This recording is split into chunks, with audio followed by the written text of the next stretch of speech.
నవీన జ్యోతిష్యం ఛానల్ ప్రేక్షకులకి నమస్కారం. ఈరోజు మన వీడియోలో మేషలగ్న జాతకులకి 2025 సంవత్సరం ఏ విధమైనటువంటి ఫలితాలను సూచిస్తుందో తెలుసుకోబోతూ ఉన్నాం. 2025 సంవత్సరం మంచి సంవత్సరం, మీ వరకు అదృష్టాన్ని తీసుకురాబోతూ ఉంది. ప్రధానంగా మీ లగ్నాధిపతి అయినటువంటి కుజుడు ఈ సంవత్సరంలో 3 సమయాల్లో చాలా అనుకూలంగా ఉన్నాడు. ఆ సమయాలు మనం చూస్తే 1వ తారీఖు జనవరి నుంచి 4వ తారీఖు ఫిబ్రవరి వరకు, తర్వాత 10వ తారీఖు మే నుంచి 5వ తారీఖు జూలై వరకు, ఇక చివరగా 27వ తారీఖు ఆగస్టు నుంచి 17వ తారీఖు నవంబర్ వరకు. ఈ 3 సమయాల్లో మీకు కుజుని యొక్క అనుకూల స్థితి మీకు ప్రాప్తిస్తూ ఉంది. ఈయన మీ లగ్నాధిపతి కనుక ఈ కుజుడు ఈ సమయాల్లో బాగున్నటువంటి సమయంలో మీరు అనుకున్నటువంటి పనులన్నీ కూడా దిగ్విజయంగా పూర్తి కావటము, మీకు ఒక సెల్ఫ్ కాన్ఫిడెన్స్ లెవెల్స్ పెరగటము, మీ మీద మీకు ఒక నమ్మకము ఇవి రావటము, మీరు చేపట్టినటువంటి పనులన్నీ కూడా చక్కగా ముందుకు పోవటము, ఏ ఆటంకాలు లేకుండా లేదా ఎన్ని ఆటంకాలు వచ్చినా మీ పనులు నిర్విఘ్నంగా ముందుకు తీసుకుపోవటము అనేది ఈ సమయంలో సూచిస్తూ ఉంది. ఇదే సమయంలో ఎవరైతే మిలిటరీలో పనిచేస్తూ ఉన్నారో, అదేవిధంగా పోలీసు రంగంలో పనిచేస్తూ ఉన్నారో, రక్షణ రంగంలో పనిచేస్తూ ఉన్నారో వాళ్ళకి అద్భుతమైనటువంటి కాలం. అంతేకాకుండా ఇదే సమయంలో మీకు అసంకల్పిత ధనలాభం అనేది సూచిస్తూ ఉంది. మీ పేరు ప్రఖ్యాతులు వృద్ధి చెందే విధంగా ఫలితాలు సూచిస్తూ ఉన్నాయి. విజయ అవకాశాలు మెండుగా ఉన్నాయి.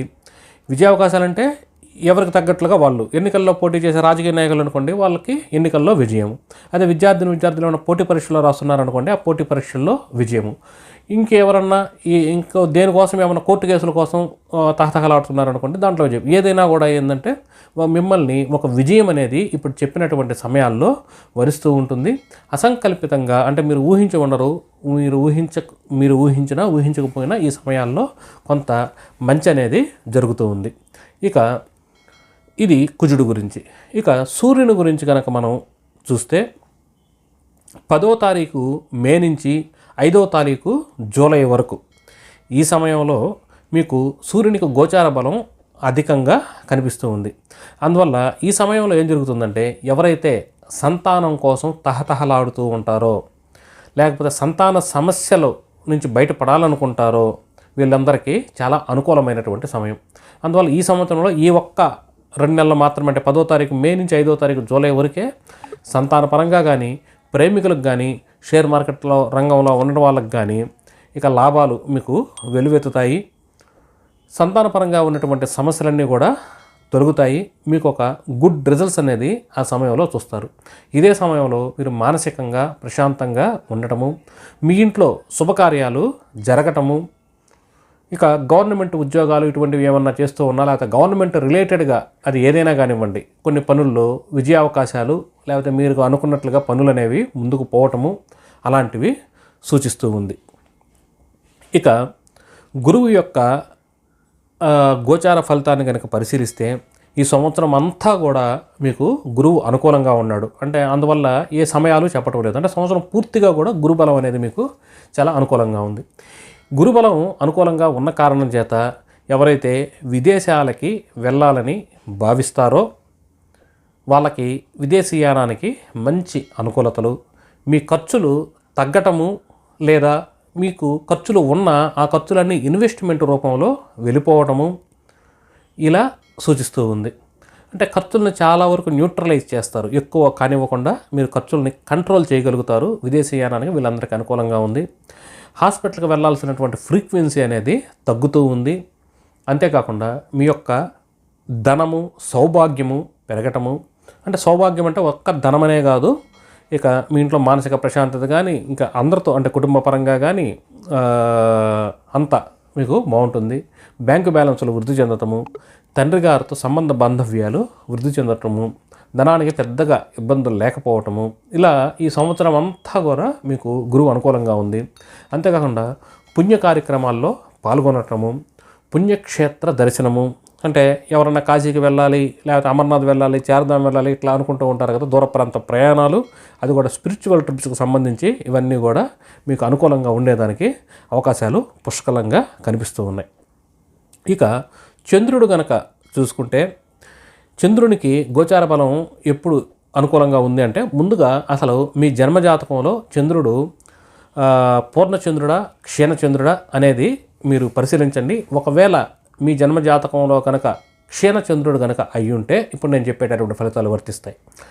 24వ తారీఖు ఫిబ్రవరి నుంచి 10వ తారీఖు మే వరకు, మళ్ళీ ఇంకొక సమయం ఏంటంటే 23వ తారీఖు జూలై నుంచి 11వ తారీఖు నవంబర్ వరకు, అంటే ఈ మధ్య కాలంలో మీకు చంద్రునికి సంబంధించినటువంటి ఫలితాలు అనుకూలంగా వచ్చేదానికి అవకాశం ఉంది. అంటే ఈ సమయంలో మీ మాతృమూలకంగా అనుకూలతలు, తల్లిగారి వైపు నుంచి రావాల్సినటువంటి ఆస్తిపాస్తులు మీకు చేతికి అందటము, లేకపోతే తల్లిగారి ఆరోగ్యము కుదుట పడటము, భూములు కొనుక్కోవటము, వాహనాలు కొనుక్కోవటము, ఖాళీ స్థలాలు కొనుక్కోవటము, మీకు మంచి పనివారు దొరకటము, ఇలా మీకు ఈ సమయంలో ఈ మంచి అనేది జరుగుతూ ఉంటుంది. ఒకవేళ మీ జన్మజాతకంలో కనుక క్షీణచంద్రుడు కాకుండా పూర్ణచంద్రుడు అయితే మాత్రం ఇప్పుడు చెప్పుకున్నటువంటి విషయాలన్నీ కూడా కాస్త వ్యతిరేకంగా జరిగేదానికి అనుకూలంగా ఉన్నాయి.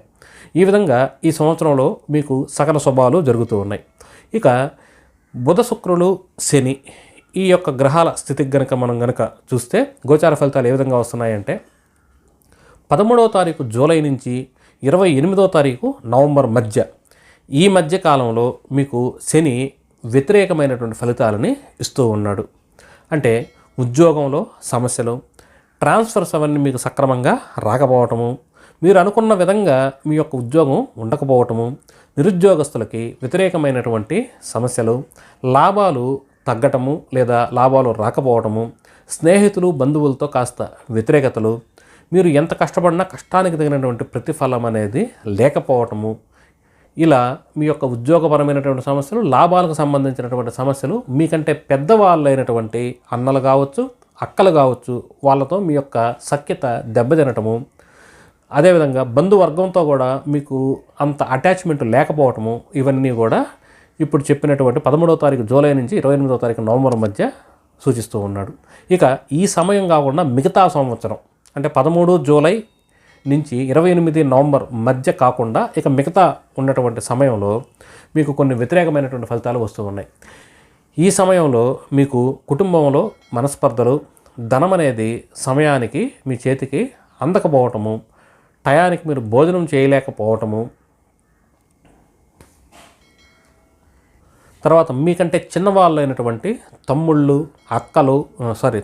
చెల్లెళ్ళు, అంటే మీకంటే చిన్నవాళ్ళైనటువంటి తమ్ముళ్ళు చెల్లెళ్ళతో మీకు సత్సంబంధాలు లేకపోవటము, క్రీడాకారులకు వ్యతిరేకమైనటువంటి ఫలితాలు రావటము, రుణ రోగ సమస్యలు అనేవి అధికంగా ఉండటము, అంటే అప్పులు, ఆరోగ్య సమస్యలు, కొట్లాట్లు, గొడవలు ఇట్లాంటివి, లేదా కోర్టు కేసులు ఇటువంటివి రుణ రోగ సమస్యలు అనేవి అధికంగా ఉండటము, తర్వాత వ్యాపారస్తులకి వ్యతిరేకమైనటువంటి ఫలితాలు రావటము, భార్యాభర్తల మధ్య మనస్పర్ధలు రావటము, వ్యాపారం అనేది సరిగా జరగకపోవటము, ఇలాంటి వ్యతిరేకమైనటువంటి ఫలితాలు సూచిస్తూ ఉంది. ఇక ఇప్పుడు దాకా మనం 2025వ సంవత్సరం ఏ విధమైనటువంటి శుభ ఫలితాలు ఇస్తుంది, ఏ విధమైనటువంటి అశుభ ఫలితాలు ఇస్తుంది అని చెప్పుకున్నాము. ఈ అశుభ ఫలితాలు ఇస్తానంటే మీరు వర్రీ కానవలసిన అవసరం లేదు, దానికి సంబంధించినటువంటి జాగ్రత్తలు తీసుకుంటే సరిపోతుంది. ఇక రెమెడీస్ విషయానికి కనుక వస్తే ఈ సంవత్సరంలో 13వ తారీఖు జూలై నుంచి 28వ తారీఖు నవంబర్ మధ్య మీరు శని భగవానునికి రెమెడీస్ అనేవి చేసుకోవాలి. శనికి మీరు శనిని పూజిస్తారా, ప్రార్థిస్తారా, తైలాభిషేకం చేస్తారా, లేకపోతే శనికి జపాలు హోమాలు చేయించుకుంటారా, ఏదైనా కూడా శనికి సంబంధించినటువంటి రెమెడీస్ అనేది 13వ తారీఖు జూలై నుంచి 28వ తారీఖు నవంబర్ మధ్య మీరు చేసుకుంటూ ఉంటే మీకు ఆ సమయంలో ఉన్నటువంటి వ్యతిరేకతలు తగ్గుతాయి. ఇక ఇప్పుడు చెప్పినటువంటి సమయం కాకుండా మిగతా సంవత్సరంలో బుధునికి, శుక్రునికి రెమెడీస్ అనేవి చేసుకుంటూ ఉండండి. ఇక ఇప్పుడు దాకా చెప్పినవి కేవలం మేష లగ్నానికి సంబంధించినటువంటి కామన్గా వచ్చేటటువంటి పరిస్థితులు చెప్పుకున్నాం. ఇక మీ వ్యక్తిగత జాతకములో గ్రహాలు ఏ ఏ స్థితుల్లో ఉన్నాయి, ఎక్కడ ఉన్నాయి అని చెప్పేసి మీ వరకు వర్తించేటటువంటి, అంటే అందరికీ వర్తించేటటువంటివి కాకుండా మీ వరకు ఏ ఫలితాలు వ్యతిరేకంగానూ లేకపోతే పాజిటివ్గా వస్తున్నాయి అని చెప్పాలంటే మాత్రం మీ వ్యక్తిగత జాతకం అనేది చూడాల్సిందే. ఇక్కడ అందరికీ కామన్గా వచ్చేటటువంటి ఫలితాలు మాత్రమే చెప్పాననే విషయాన్ని మీరు గ్రహించండి. ఇక ఈ వీడియోలో మనం సుత్తి కొట్టకుండా డైరెక్ట్గా గ్రహాల నడకలు ఏ విధంగా ఉన్నాయి, ఏ టైం నుంచి ఏ టైంలో, ఈ బ్యాక్గ్రౌండ్ వర్క్ అంతా మేము చేసుకొని మీకు ఫలితాలు మాత్రమే అందిస్తున్నాం. ఎందుకంటే మీరు చాలా వీడియోస్ చూస్తూ ఉంటారు, ప్రతి ఒక్కరు ఆ విషయాలు చెప్తూ ఉంటారు. అందువల్ల నేను అటువంటి అన్వాంటెడ్ కంటెంట్ని తగ్గించి సుత్తి కొట్టకుండా స్థూలంగా సూక్ష్మంగా మీకు 2025 ఫలితాలు అనేది చెప్పడం జరిగింది. మరి ఒక మంచి వీడియోలో మనం అతి త్వరలో కలుసుకుందాం. అప్పటి వరకు సెలవు. నమస్కారం.